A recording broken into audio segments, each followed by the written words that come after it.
Assalamualaikum warahmatullahi wabarakatuh. Selamat pagi anak-anak. Bagaimana kabar kalian? Semoga dan insya Allah baik-baik saja ya. Nah anak-anak, coba kalian lihat tayangan berikut. Ada 3 video yang menunjukkan tentang kegiatan di 10 Waton. Menurut kalian anak-anak, mengapa mereka begitu terlihat rapi, begitu terlihat kompak? Ayo, kenapa? Ya betul, salah satunya karena mereka memakai seragam. Iya, pakai seragam. Itulah anak-anak salah satu fungsi dari seragam. Coba kalian bayangkan kalau kegiatan seperti itu tidak memakai seragam. Bisa jadi kerapian, kekompakan itu kurang terlihat. Karena mereka seragam yang sama, atribut yang sama, maka kekompakan mereka akan semakin terlihat. Nah anak-anak, hari ini kita akan belajar tentang seragam di 10 Waton. Meskipun kalian sudah paham karena kalian sudah memakainya, tapi tidak ada salahnya kalau kita bahas tentang seragam di 10 Waton.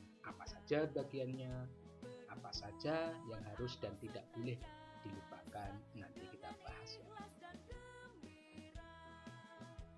Nah anak-anak, mari kita segera mengenal tentang seragam HW.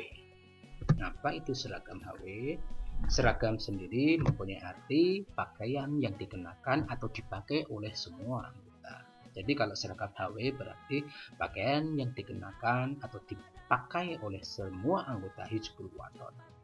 Paham anak-anak? Jadi pakaian seragam itu adalah pakaian yang dikenakan oleh setiap anggota. Lalu bentuk, corak, warna, dan tata cara pemakaiannya ternyata sudah ditentukan oleh Kuartir Pusat Hizbul Waton.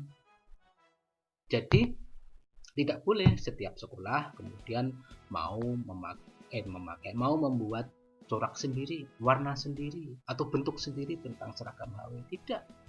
Dari Sabang sampai Merauke itu sudah ditentukan seragam HW, seragamnya, bentuknya, coraknya, warnanya itu sudah ditentukan. Bahkan tata cara pemakaiannya juga sudah ditentukan oleh Kuartir Pusat. Coba bayangkan anak-anak, kalau misalnya diperbolehkan, nanti yang di Aceh seragam HW-nya biru, nanti yang di Jawa seragam HW-nya kuning, nanti yang di Papua seragam HW-nya merah. Nah, kalau kemudian jambore atau pertemuan dari Sabang sampai Merauke, nanti tidak akan seru dah kalau kemudian berwarna-warni, tidak ada kompaknya, tidak ada rasa kesatuannya. Makanya kemudian Kuartir Pusat sudah menentukan corak, bentuk, dan warna, bahkan tata cara pemakaian seragam HW. Nah, bagian-bagian seragam HW kalian sudah paham ya. Yang pertama adalah penutup kepala atau jilbab. Penutup kepala ini bisa berbentuk kabaret. Ini biasanya dan memang dipakai oleh siswa atau cowok. Kemudian yang kep topi itu bisa dipakai cowok, bisa dipakai oleh cewek atau siswa dan siswi. Biasanya kalau siswi sudah memakai jilbab seperti itu, kemudian akan memakai topi. Tetapi yang penutup kepala ini biasanya juga tidak sedikit sekolah yang memakai peci ketika melakukan kegiatan Hizbul Waton. Karena kalau di situ ditulis pakai penutup kepala, yang baku kepalanya memang harus ada penutupnya, dan macam-macam ini seperti ini bentuk kepala ini. Masing-masing sekolah mungkin mempunyai kebijakan sendiri. Dan yang kedua adalah bagian seragam HW itu baju pandu HW. Baju pandu HW siswa putra dan siswi putri itu berbeda. Kalau siswa putra ada 2 saku ya, di situ kanan dan kiri, dan kalau putri itu ada 4 saku, kanan, kiri, atas, bawah ya. Dan biasanya baju HW putri itu akan lebih panjang ya. Karena kalau yang putra itu biasanya dimasukkan di celana, kalau pas dipakai, kalau putri itu kan di luar, jadi akan lebih panjang. Nah, kemudian di antara saku itu biasanya kalau yang putri itu ada semacam semacam untuk mengaitkan atau untuk meletakkan nanti itu ikat pinggang terbuat dari kain. Itu. Nah, Yang ketiga, bagian seragam HW itu celana panjang dan rok panjang. Nah, seperti kalian lihat anak-anak, bahwa celana panjang itu bisa dipakai oleh siswi maupun siswa. Siswi ada yang putri itu ada yang memakai celana panjang, ada yang memakai rok panjang. Tetapi intinya untuk seragam HW itu adalah celana panjang atau rok panjang. Karena apa? Ini sudah diusulkan oleh Jenderal Sudirman. Kalian tahu semua bahwa pandu HW itu harus memakai celana panjang supaya ketika nanti waktu sholat tiba tidak harus mencari sarung. Nah, yang keempat, bagian itu adalah setangan leher atau hasduk. Nah, setangan leher hasduk itu biasanya dilengkapi dengan kolong yang terbuat dari rotan. Nah, setangan leher sendiri pun atau hasduk sendiri itu akan berbeda sesuai dengan tingkatannya. Ada yang kuning, ada yang putih, nanti ada yang hijau gitu. Seperti itu, berbeda sesuai dengan tingkatan. Yang baku, setiap seragam HW harus dilengkapi dengan setangan leher atau hasduk. Dan yang kelima itu ikat pinggang. Ikat pinggang putra seperti itu. Biasanya ini juga dipakai oleh putri seperti itu. Tetapi karena tadi sudah kita bahas, kalau seragam putri itu biasanya ada tempat sendiri untuk ikat pinggang, makanya biasanya untuk seragam putri itu ikat pinggangnya tidak seperti yang putra. Itu ada tali sendiri yang sudah diikutkan dalam seragam atau bajunya. Tetapi tidak sedikit yang remaja putri pun atau remaja putri, siswa putri pun memakai ikat pinggang yang seperti putra pakai. Itu ya yang bagus, memang seragam HW itu harus memakai ikat pinggang. Dan yang terakhir adalah sepatu dan kaos kaki. Sepatunya dinisayakan yang hitam, kemudian yang menutup mata kaki. Tentu saja yang disayogyakan atau disarankan adalah sepatu yang ada talinya. Karena apa? Kegiatan HW itu kan membutuhkan banyak gerak. Kalau tidak memakai sepatu yang bertali, kita khawatirkan akan mudah lepas. Apalagi kalau kemudian kayak sepatu sendal, itu sangat tidak disarankan. Nah, kemudian kaos kaki juga harus panjang, dan paling tidak melewati mata kakinya.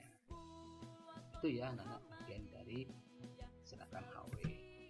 Nah, secara garis besarnya kita sudah paham fungsi seragam macam-macam atau bagian dari seragam HW. Nah, fungsi seragam HW itu apa? Pertama adalah menumbuhkan jiwa kesatuan. Kita tahu kalau kemudian masing-masing daerah tidak mau mengikuti dan maunya sendiri, itu tentu tidak akan terasa jiwa kesatuan. Tapi kalau kemudian mereka mau memakai yang sudah ditentukan oleh keluarga pusat, maka jiwa kesatuannya akan semakin tumbuh. Dan ketika di satu sekolahan pun kalau tidak memakai baju seragam, tentu jiwa kesatuannya juga akan berkurang. Kemudian yang kedua adalah menanamkan rasa disiplin.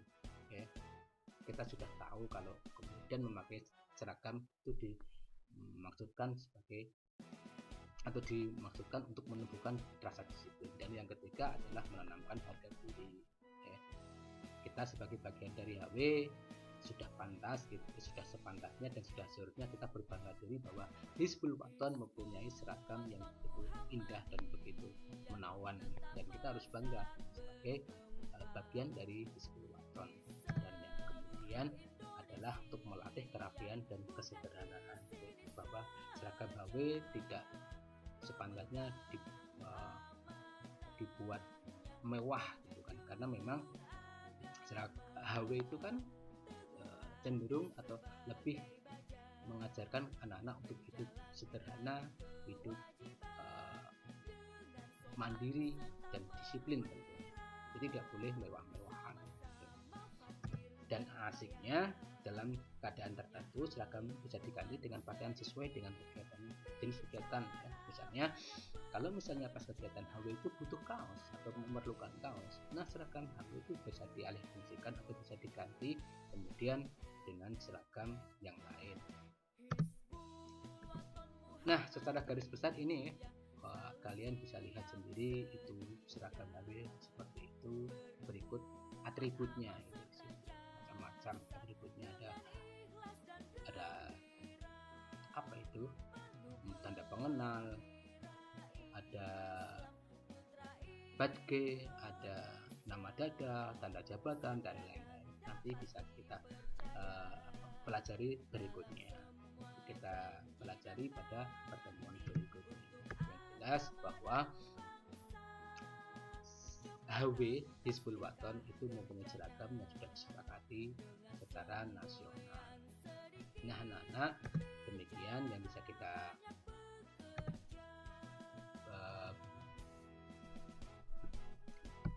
pelajari tentang seragam HW. Lain waktu kita akan lebih belajar tentang atribut HW.